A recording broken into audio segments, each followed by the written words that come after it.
ପାଞ୍ଚ ବର୍ଷ ହେଲା ନିର୍ମାଣ ହୋଇପାରୁନାହିଁ ବେଲପା ନାଳ ପୋଲ। ସୋରଡାଠାରୁ ଜଗନ୍ନାଥ ପ୍ରସାଦ ସଂଯୋଗ କରୁଥିବା ରାସ୍ତା ଆଜି ବି ଅଚଳ। ଜିଲ୍ଲା ପରିଷଦ ସଭ୍ୟ ନିଜେ ଗ୍ରାମରେ ଥାଇ ମଧ୍ୟ ସରପଞ୍ଚକୁ କଲେ ନାହିଁ ସହଯୋଗ। ବୁଝାଇ ବୁଝାଇ ନାକେଦମ ହେଲେ ତହସିଲଦାର ଓ ଥାନା ଅଧିକାରୀ। ସରପଞ୍ଚ ନିଜ ହାତ ଖର୍ଚ୍ଚରେ କରିଛନ୍ତି ଅସ୍ଥାୟୀ ରାସ୍ତା। सर कौन कहे आज गाँ लोक अनशन बसुँच सरपंच अनशन बसुँच आप स्थान प्रेजेंट कौन कहे स्थिति कौन अनुभव आमर गोटे बेलपा नदी आमर नाल ब्रिज पे गोटे प्रोजेक्ट थिला जोटा कि पाखापाखि 2021 मसीह मु जहाँ जी खबर पाई 21 मसीह टेंडर हो काम आरंभ होता किंतु आज की 3 वर्ष 4 वर्ष बीती गला किंतु से काम एमि मंथर गति चली गाँ वाला भी पूर्वर बहु बार माने अभियोग कर मु भी प्रत्यक्षदर्शी भी कहवाक गले भूल माने किंतु जो प्रतिश्रुति पूर्वर जहाँ दिया है सारी आगु आमर एग्जीक्यूटिव इंजीनियर हूँ आरडी जी तरफ जो देते से हिसाब रे कॉन्ट्रैक्टर जी जहाँ को दिया दायित्व दिया से समय सीमा भीतर न कर पुनर्बार आज यही धारणा बस शांति श्रृंखला भाव में प्रतिवाद कर आम चेष्टा करमती बुझे सुझे माने आम कथा हो सारी एग्जीक्यूटिव सहित सी भी प्रतिश्रुति दौरान काली सका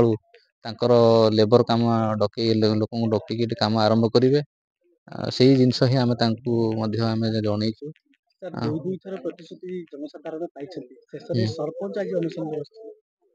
निहाती गोटे दुखर कथा यहाँ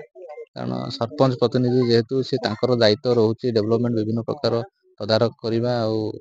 डेवलपमेंट रो माने पूर्णाहुति माने जमती ठीक भाव में होची कि नहीं से तदारख करवा से जहाँ आज दाबी रही सेटा भी ठीक आमे भी अनुभव करुँ कारण बहुत दिन है कामटी पड़ी रही मु भी निजे ये बारंबार दिथर आसिले जिते थर भी ये परिस्थिति होची लोक बुझा सुझा करने चेष्टा करूँ किंतु जेहेतु एग्जीक्यूटिव एजेंसी आम हाथ में नहांती आमे एग्जीक्यूटिव एजेंसी जो आम आरडी रही बारंबार आम तागिद कर पूर्व जिलापाल भी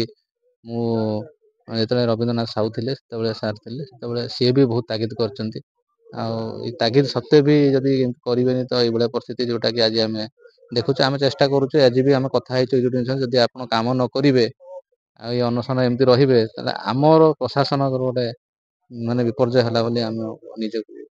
शीत बढ़ुची अनशन वयस्क लोक प्रशासन तरफ व्यवस्था रही मु तो कहबी आज कहीं न बसतु मुझे प्रार्थना भी अनुरोध करुच्ची कारण जेहेतु शीत काकर रोचे वयस्क लोक भी अच्छा भी पुनः बार